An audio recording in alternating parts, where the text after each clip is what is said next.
Hey everybody, it's Charlie from Daily Motor, and when I tested the updated Subaru Forester last year, I knew that I was excited for this, the Subaru Forester with the hybrid powertrain. Essentially, it takes the same engine as the non-hybrid Forester, plugs in a little electric motor situated in there with the transmission, a little bit of battery, and promises you better fuel economy, at least in the city.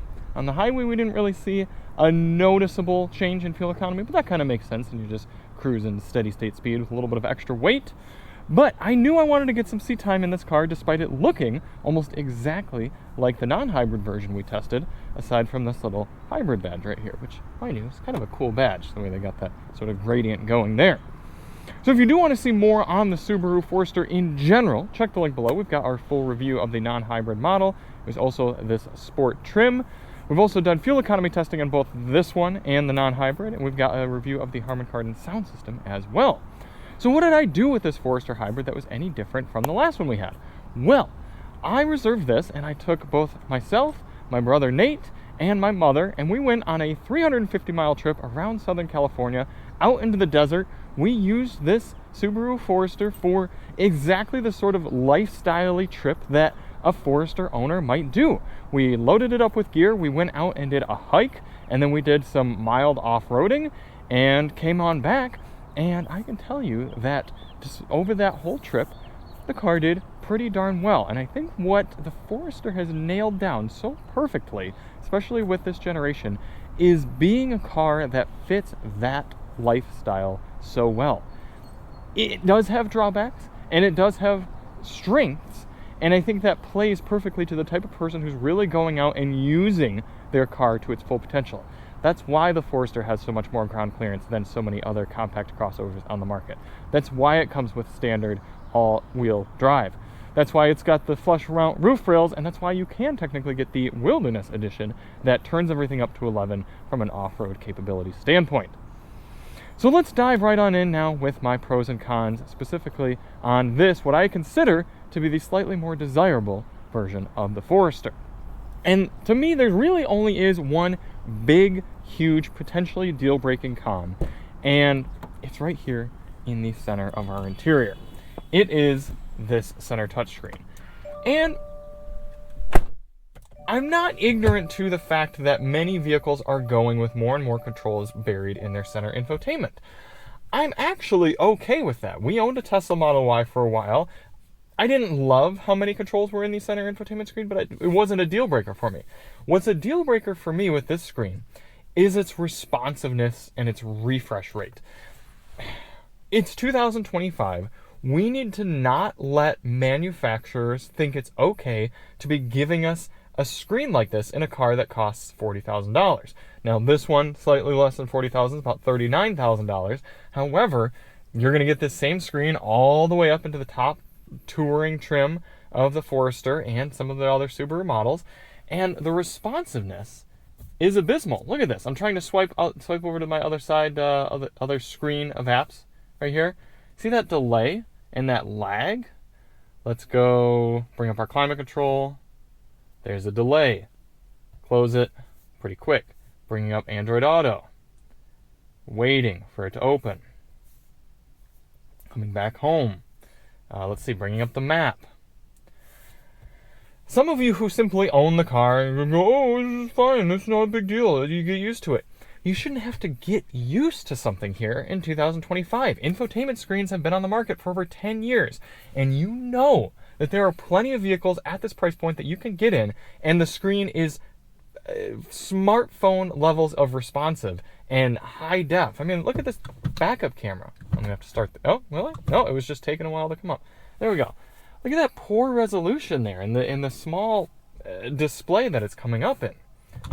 And the more I've thought about it, what really frustrates me is that everything else about the Forester, from a usability and ethos standpoint, is straightforward. The Forester feels like a vehicle that's intuitive and simple and easy to use. The fact that it's just all-wheel drive. You get in and the all-wheel drive works so well. You've got a big, straightforward, easy-to-use shifter. You've got real nice physical controls with good clicky buttons on the steering wheel.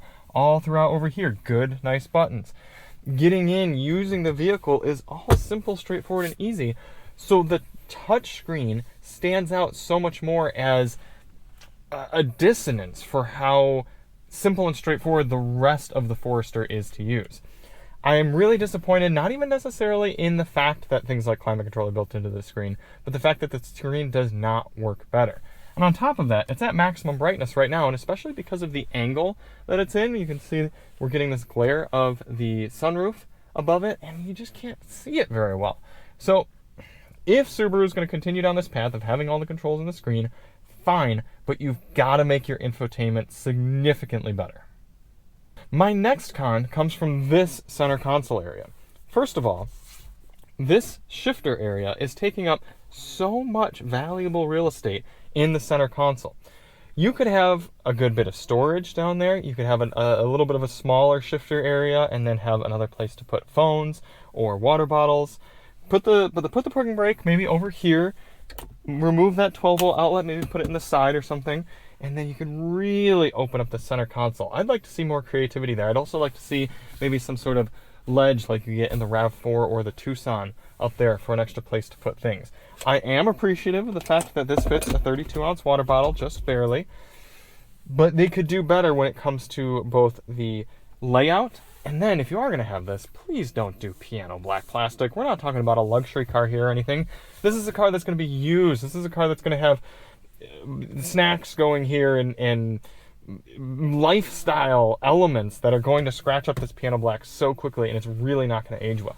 And then on top of all that, this is potentially the worst design for a wireless device charger that I've used in my memory in a press vehicle. Because look at how slippery that is. When we start driving in this review, I'm going to leave my phone right here. This is just a standard Google Pixel 9 Pro without a case on it. And the first maybe 10 or 15 mile per hour corner we take, the phone's going to slide right off and stop charging. It's not grippy enough. It doesn't cool the device. Very poor design. I don't understand how this even made it out of production.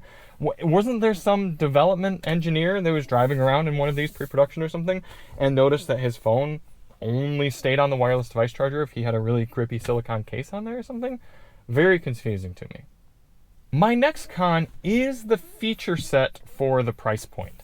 You are paying a little bit more to Subaru for getting the capabilities of this car and the nice interior materials and the design.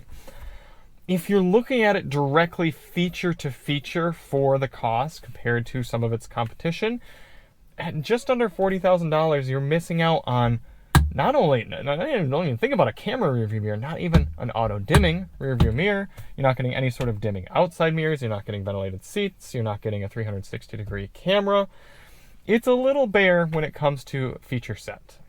Now, they do make higher level trims with more options, but you're paying more for those than you might be for some of the competition. And then speaking of trims, this is a fairly minor con. However, the Sport trim and the Sport hybrid trim do not line up when it comes to features. That's very confusing to me because there already are more trims of the Subaru Forester than I would like.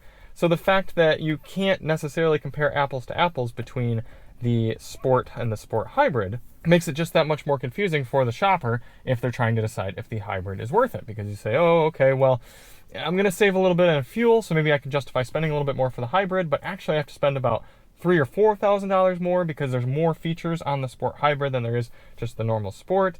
So I don't know if it's worth it or not for me. That's frustrating that Subaru didn't just make it apples to apples. Now with the Touring model, it is essentially just paying for the powertrain.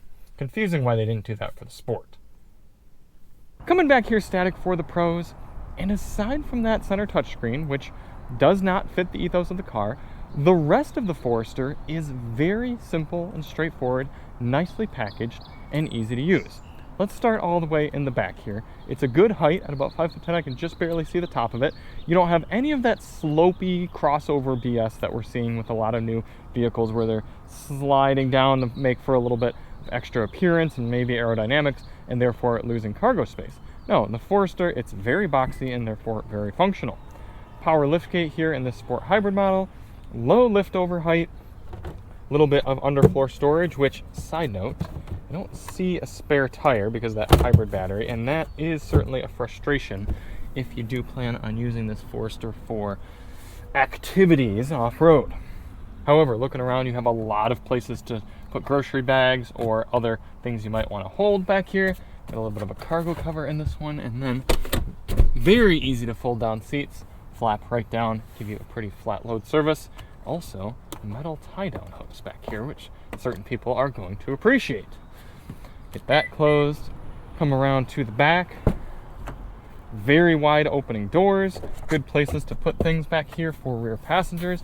Very easy to slide these up or fold these up. I know for some smaller people it can be hard to put seats back up in some of these cars. Looks like we got some sand in here doing adventuring. But in these back pockets, you've got places to put phones and maps and books or other things in both seats. Vents back here, 2 different types of power points, and a flip down armrest. Even these back doors have nice materials and design to them. Very nice seating position, good space for a 5'10" passenger. And then coming up into the driver's seat, I get in, again, very nice height to get in and out of. Door slams nicely closed. Good ergonomics, good comfortability. We were in this car all day yesterday. I was comfortable the entire time. Nathan was comfortable. My mother was comfortable in the back.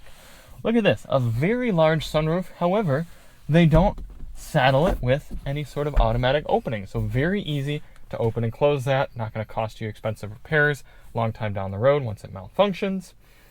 Despite this center area, the rest of the Forester is very well packaged, very easy to use and straightforward. I like that. Next pro, the general interior and exterior styling. I like the way it looks with the bronze elements on the outside, these bronze elements on the inside, the different uses of materials. It's amazing how many things are soft and pleasant to touch around the interior of the Forester. And this isn't even the top level trim. Again, could do without this piano black plastic. Other than that, it's a very cool and nice interior here. Good combination of nicely styled, easy to use, durable, functional, smart interior. My next pro, as the 2.5 liter flat 4 comes to life, is the ride quality. The suspension is perfectly tuned in my eyes in this Forester, because you want a suspension that's going to be comfortable for daily driving. So you want a good amount of squish, if you will, a good amount of compression. But then you don't want it so soft that if you go and try to do some higher speed bumps off-road, it's going to bottom out and be all over the place. So these are some pretty aggressive speed bumps here. I'm going to take them very solid in the car and not transmitting a lot of vibration through the vehicle. It does help that the tires are only inflated to 33 psi in the front and 32 psi in the rear. So those are helping absorb some of the bumps as well. A lot of newer vehicles have higher tire pressures for better fuel economy and to support the weight of a lot of these heavier vehicles, but you don't have to deal with that in the Forester. My next pro is the general capability of this car.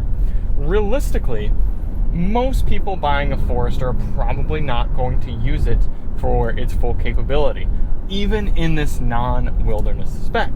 Now, I would hope that if you're choosing to opt for a vehicle that's got all-wheel drive and extra ground clearance, you're someone who at least goes and occasionally does some dirt roads, maybe light trails to get to camping or hiking spots or something like that.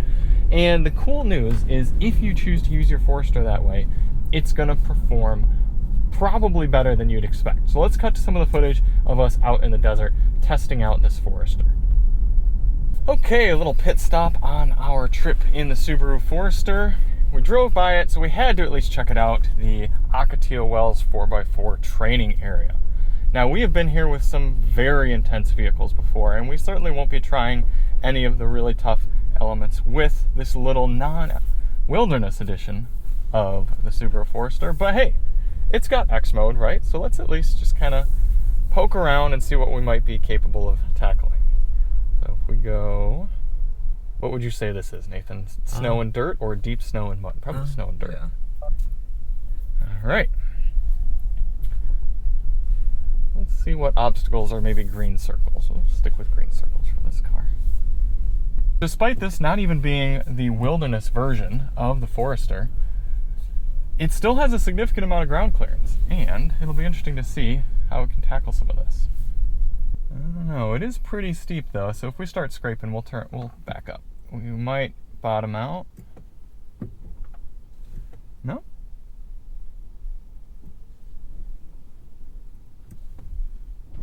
So now we got one tire off the ground, and if we just give it a little bit, it sort of goes onto its other one.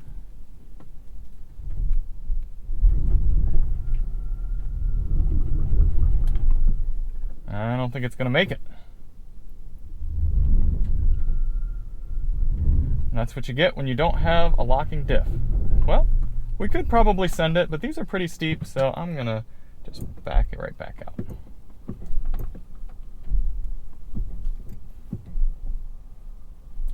And the Sport just comes on standard all-terrain tires as well, so not a ton of traction from there. I think it might have been able to keep going. The ground clearance was fine. Was it? Yeah. Okay. It's hard to know when you're inside, you know? Yeah. I was just worried. Some of those are pretty deep, so like... Yeah. The cool thing is, because the hybrid system is built right into the standard Forester drivetrain, theoretically, your all-terrain capabilities are the same as the non-hybrid model.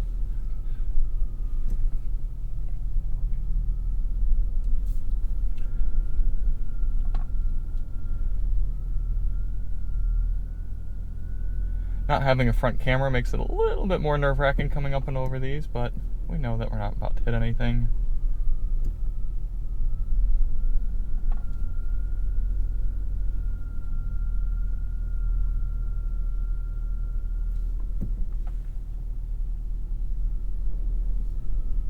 Nice and easy. Alright, so again, tires are probably going to be our biggest issue, but let's see what's up this way.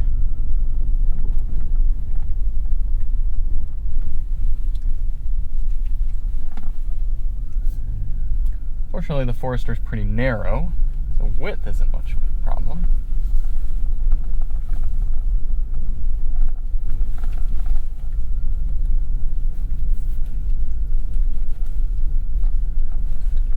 Now, the Wilderness Edition would have a special low range, I believe.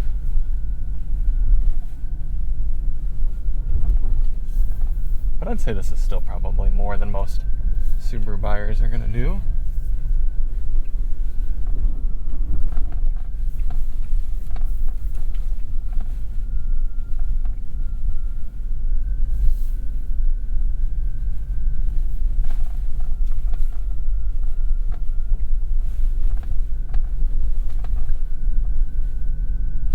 Nice little bit of torque fill-in down low with that hybrid system. Aside from Nathan's and my drinks, pretty darn smooth.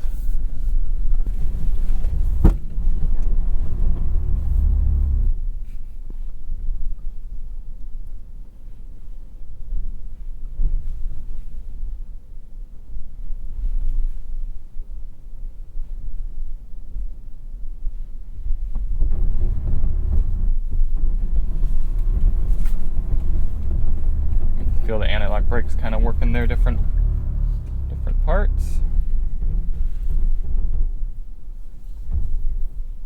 And it's a good demonstration that really your biggest... Oh yeah, I actually have my foot off the gas right now and it's slowing the vehicle down for me. So you can feel the hill descent control actually working built right in. And you got a little flashing on the dash telling me that it's doing hill descent control. That's pretty cool. That just automatically kicks in. Yep. But tires are usually most people's limiting factor when it comes to doing stuff off-road. So whether you live somewhere on a dirt road where you're driving regularly and you want to be able to have more traction, or you want to do kind of more intense trail running or something like that, tires are really where it comes down to. I think this is going to be so much more than most Subaru buyers are ever going to ask of their vehicle. But what's good to know is if you're wanting to make it to some trail or something like that and you accidentally take a wrong turn, you can probably get yourself out of most situations before it's too little too late. And having that extra ground clearance is just going to keep you from accidentally bashing your bumper or something like that. And Nathan and I have also noticed throughout all of this that the suspension is just so well tuned because it's giving us just enough resistance that we're not having any bottoming out issues, but we really haven't been jostled around too bad in here. And we went and did some trail hiking earlier today, and we were able to go down the dirt road at very brisk speeds. And you can even see coming over some of these rocks here, I'm still able to talk. It absorbs it pretty well. Cool. Onward we go. Now that we are back, we can see that we have taken 2 right-hand turns, and our phone has not only slid off the charger, but you can see it slid simply from me accelerating away from that stoplight. And then I bet you, as we come to a stop here, yep, just that little bit of brake allows the phone to slide back forward, and coincidentally has actually fallen back onto the wireless device charger. Again, I just don't understand how they thought it was a good idea to make the wireless device charger like that. It's such an afterthought. My next pro is the fuel range on this car. Because they kept the 16.6 gallon fuel tank from the non-hybrid version of the Forester, you can take that plus the, let's say, 30 to 35 miles per gallon you're likely to get in this car, and you're going to easily be able to go about 500 miles on a tank of fuel here in the Forester. So whether you're using this for daily commuting duty, picking up and dropping off kids around town, or using it for road trips, you're going to appreciate that you're not tethered to a gas station all the time, filling up this car if it were a hybrid that maybe only had 12 or 13 gallons in the tank. Now, as we get on the highway here, I want to point out my last con, and it's with the active lane keeping system. It's not the functionality itself. It actually keeps you in the lane quite well. As we set here at 65, it's automatically enabled, and you can see it steers great. My problem is, even with my hand on the steering wheel and a mild amount of pressure, when just cruising down straight and allowing the car to keep itself steady in a straight lane, so the car's not really weaving back and forth, it's fairly well aligned, it starts beeping at me. It starts flashing up on the lower bit of the screen there to say, keep your hands on the wheel, even though my hand is on the wheel. And then on top of that, it's such a mild, simple little warning screen as you get it to pop up right here, 1002, 1003, 1004. So about 4 or 5 seconds is all it gives me before beeping at me and popping up really large on the screen. Now, most systems that we test have a little bit of an intro warning message and then a large flash on the screen. So whether it's coming up in a head-up display or it's coming up in the center of the screen, something very clear, maybe about 5 or 10 seconds in to say, hey, make sure you keep your hands on the wheel. This kept beeping at me, whether it was during my fuel economy test or while driving around in the car with my family, even when I had my hand on the wheel. Very frustrating to me that it's at least not a little bit more aware that my hand is on the steering wheel, or if it had a more a larger and more clear heads up that, hey, I'm going to be upset here if you don't give the steering wheel a little bit more of a wiggle. Let me take this opportunity before we wrap up to talk about the hybrid powertrain, because it's not really a pro or a con. It doesn't add such a significant amount of efficiency to the car to really warrant a huge pro, but it's fine enough that it's not poorly executed or disappointing or costly to really be a con either. It's simply a more efficient way to drive your Subaru Forester in the city. And it is a little bit smoother. It does take a little bit of the gutlessness away from this powertrain, but it isn't magnificent. It's simply an electric motor added on to the 2.5 liter flat 4, and adds a little bit of efficiency, adds a little bit of low speed smoothness right here. We're traveling in EV mode only. So is it the way I prefer to drive around the Forester? Yeah, I think it's better than just having the non-hybrid. However, would I pay significantly more, or would I choose this hybrid powertrain over something like the RAV4 or the Tucson, or I don't know, I haven't tested the new CX-50 hybrid, but I assume with it being the Toyota system, it's quite good as well. No, not necessarily. I'm glad that it's in Subaru's arsenal, and if you are somebody who mostly uses your Subaru Forester for lower speed city type driving, yeah, it's probably worth getting the hybrid. So wrapping up my thoughts on Subaru's newest version of one of their most popular cars, the Forester. I still really like the Forester. I think it's a great size for so many different people. I appreciate the functionality if you live anywhere where you've got a little bit of off-roading that you can do, maybe some sort of lifestyle, if you will. However, they've got to do something different with their tech suite. It's inexcusable compared to so many more powerful, smooth, and overall more intuitive systems on the market. Because of just about that reason alone, I would second guess my decision to get a Forester. Other than that, if I were to get a Forester, I would probably opt for the hybrid. I'd really have to look at pricing, really have to think about how I plan on using the vehicle. Because realistically, for me, I would probably have a little bit more aggressive all-terrain tire on there, and then if I'm using it more for higher speed, again, I'm really not seeing much advantage with the hybrid. I don't know, it'd be tough. It would also be tough giving up the spare tire back there, so that is definitely something to consider. In fact, that probably should have been one of my cons, is not having a spare tire. Well, at the end of the day, more options on the market help us as a consumer, but not exactly revolutionary. But before we wrap up, we do need to put the Subaru Forester Hybrid on the Daily Motor leaderboard. Current Daily Motor leaderboard leaders: Hyundai Santa Fe XRT, Jeep Gladiator Rubicon X, and Nissan Armada Pro 4X, all vehicles that fit their mission excellently. I like the Forester. I think it's going... This is actually pretty tough.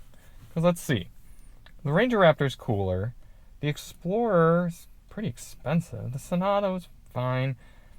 I think it's going to have to go right here into 9th place, behind the Honda Civic and above the Volkswagen Jetta. Again, the Forester, very good car. The problem is, most compact crossovers are quite good these days. So the Forester only makes sense if you're going to take advantage of its capabilities. So thank you all so much for watching. If you do want to see more on the Forester, check the link below for our other videos. And we'll see you on the next one. I'm Charlie from Daily Motor, and as always, drive on.